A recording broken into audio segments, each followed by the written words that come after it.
الحمد لله كفى وسلام على عباده الذين اصطفى أما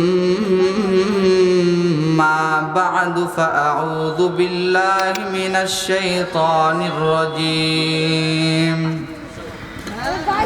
بسم الله الرحمن الرحيم وقضى ربك ألا تعبدوا إلا إياه وبالوالدين إحسانا وقال تعالى ووصينا الإنسان بوالديه إحسانا حملته أمه كرها ووضعته كرها وحمله وفصاله 30 شهرا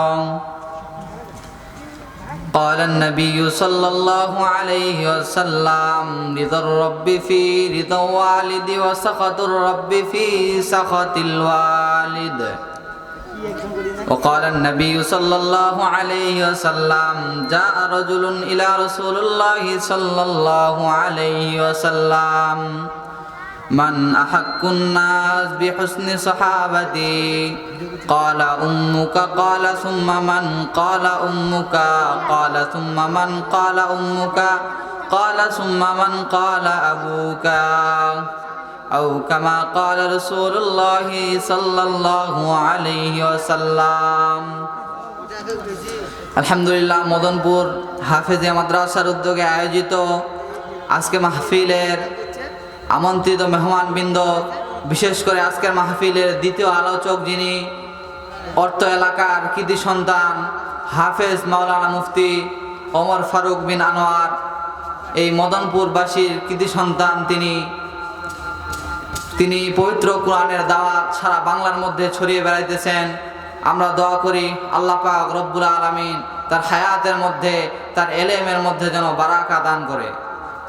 তো আমার সময় খুব সংক্ষিপ্ত, এই সংক্ষিপ্ত সময়ের মধ্যে আমি আপনাদের সামনে কিছু আলোচনা রাখবো ইনশাআল্লাহ। তো আমি আপনাদের সামনে যে আয়াতে কারিমা এবং হাদিস তেলাওয়াত করেছি, আমার পূর্বের বক্তাও এই বিষয়ে ওয়াজ করেছেন যে পিতা মাতার সঙ্গে কেমন ব্যবহার করব। তো আল্লাহ পাক রব্বুল আলামিন পবিত্র কোরআনুল কারীমের মধ্যে ইরশাদ ফরমান ওয়া কাযা রাব্বুকা আল্লা তা'বুদু ইল্লা ইয়্যাহু ওয়া বিল ওয়ালিদাইনি ইহসানা, যে আমি আল্লাহ পাক রব্বুল আলামিন তোমাদেরকে আদেশ দিতেছি যে আমার ইবাদতের পরেই তোমরা তোমাদের পিতা মাতার সাথে সৎ ব্যবহার করো।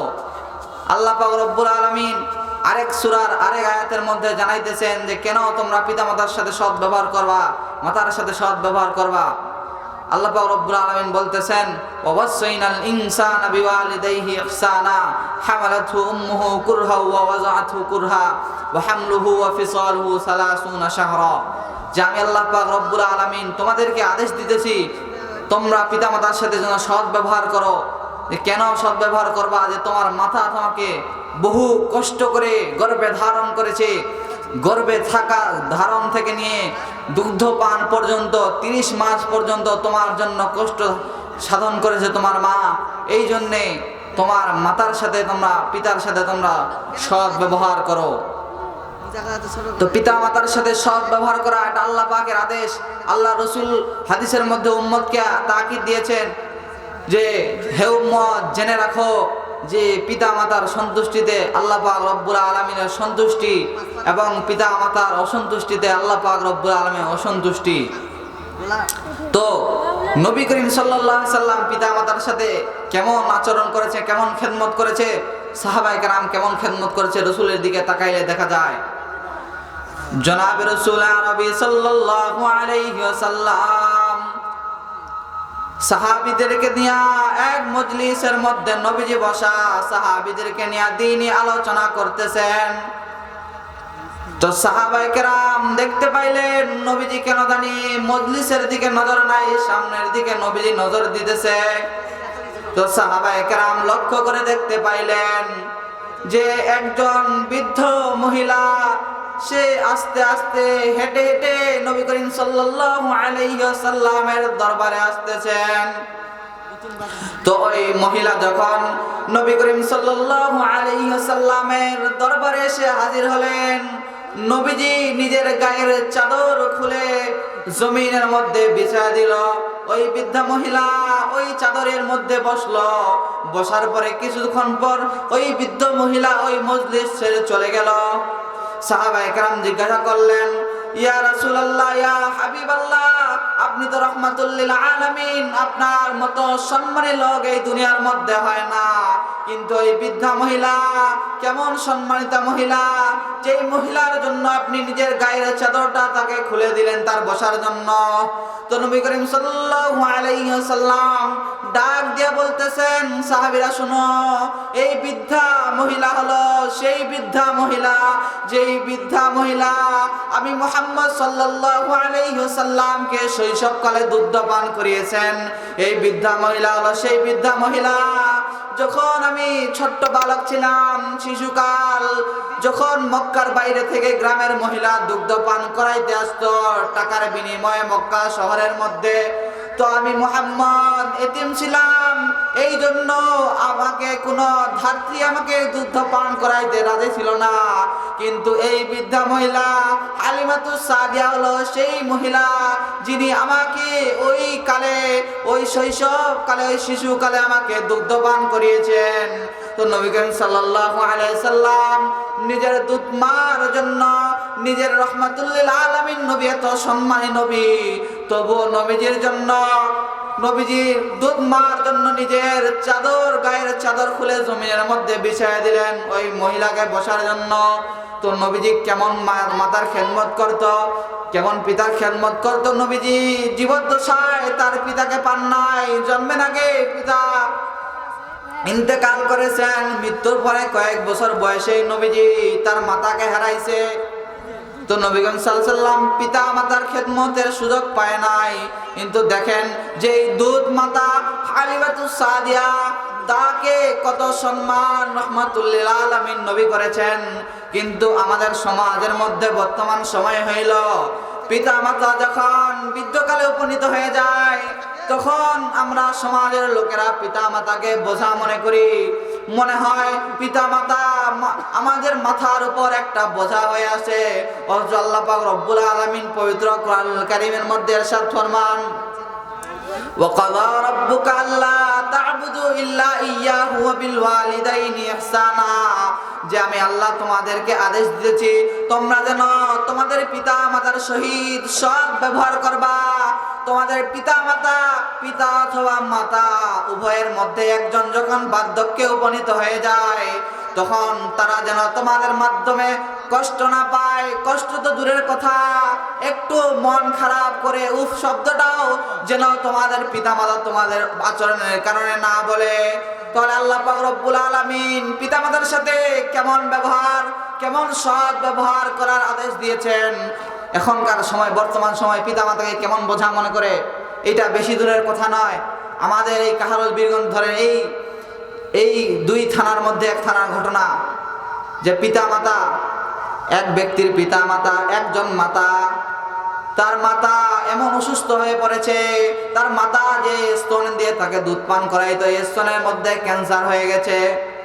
তো ওই মাতাকে, তার বৃদ্ধ মহিলাকে গ্রামের মধ্যে ফেলে, তার সন্তান সন্ততি কেউ নাই, এক ডাক্তার ছিল, ডাক্তার, ওই ডাক্তার বিনা পারিশ্রমিকে ওই মহিলাকে ওই মহিলার চিকিৎসা করত। তো এক পর্যায়ে ডাক্তার যখন দেখতেছে যে এই বৃদ্ধা মহিলাকে তো কেউ খোঁজ নেয় না, কেউ নাই, তখন সে নেটের মাধ্যমে সেই মহিলার ছবি নেটের মধ্যে দিয়ে দিছে। তো নেটের মধ্যে দেওয়ার পর যখন মিডিয়ার লোকেরা, সাংবাদিকের লোকেরা তার বাড়ির মধ্যে গেছে, যখন তার সন্তানরা খবর পাইছে, খবর পায় তার সন্তানগুলা দ্রুত আসছে, আসার পরে দেখতেছে ওই মহিলার একজন সন্তান হলো স্কুলের শিক্ষক, একজন হলো প্রফেসর, একজন সন্তান হলো পুলিশ, তিনজন সন্তান তিন পেশায়, বড় বড় পেশায় তারা নিয়োজিত আছে। কিন্তু তার মাতা যে গ্রামের মধ্যে অসুস্থ হয়ে ধুকে ধুকে মরতেছে, তবু ওই মহিলার চিকিৎসা করার মতো কেউ নাই তার সন্তানদের মধ্যে। তো দেখেন এরকম হালত, কিন্তু হালত কেমন হওয়া দরকার। সালমান ফার্সি রহমতুল্লাহি আলাইহি, যিনি মাতার খেদমতের কারণে নবীজির সাহাবী হওয়ার সৌভাগ্য লাভ করতে পারে নাই, সালমান ফার্সি নবীজির কাছে চিঠি পাঠাইছেন, ইয়া রাসূলুল্লাহ, ইয়া হাবিবাল্লাহ, আমার বড় মন চায় আমি আপনার দর্শন লাভ করি, আপনার সাহাবী হই। তো একটা সমস্যা, সেটা হলো আমার মাতা অসুস্থ, আমি অসুস্থ মাতার খেদমত করি। তো নবীজি চিঠির উত্তর দিছে, ও সালমান ফার্সি, শুনে রাখো, আমার নবীকে দেখার তোমার কোনো প্রয়োজন নাই। তুমি তোমার যে অসুস্থ মাতা আছে, তুমি ওই মাতার খেদমত করো। তো নবীজি তার জীবদ্দশায় ওমর রাদিয়াল্লাহু তাআলা আনহুকে বলে গেছেন, হে ওমর, ওই ওয়াইজ করণী, মিশরের এক করণী, ওয়াইজ করণী, সে যদি মদিনার মধ্যে কোনোদিন আসে, তুমি তাকে নিয়ে তোমার জন্য দোয়া করাইবা, কারণ তুমি তাকে দিয়া যেই দোয়াটা করাইবা, আল্লাহ পাক রব্বুল আলামিন সঙ্গে সঙ্গে তোমার দোয়াকে কবুল করে নেবেন। তো দেখেন, মাতা পিতার খেদমতের প্রতি রাসূল কেমন তাকিদ দিয়েছেন। আল্লাহ রাসূল আরেক হাদিসের মধ্যে বলেন, রিদার রাব্বি ফি রিদা ওয়ালিদি ওয়া সাখাতুর রাব্বি ফি সাখাতিল ওয়ালিদ, যে তোমার পিতা মাতার সন্তুষ্টিতে আল্লাহ পাকের সন্তুষ্টি, এবং পিতা মাতার অসন্তুষ্টিতে আল্লাহ পাক রব্বুল আলামিনের অসন্তুষ্টি।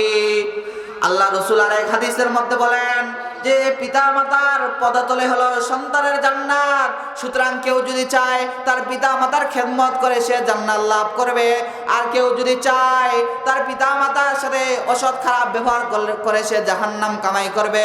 সেই জন্য সম্মানিত হাজিরিন, আমি আপনাদের সামনে যে হাদিস তেলাওয়াত পাঠ করেছিলাম, সেই আলোচ্য বিষয়, মূল আলোচ্য বিষয় হলো সর্বাবস্থায় পিতা মাতা বার্ধক্যে যাওয়ার সময় পর আমাদেরকে সকলকে পিতা মাতার খেদমত করতে হবে।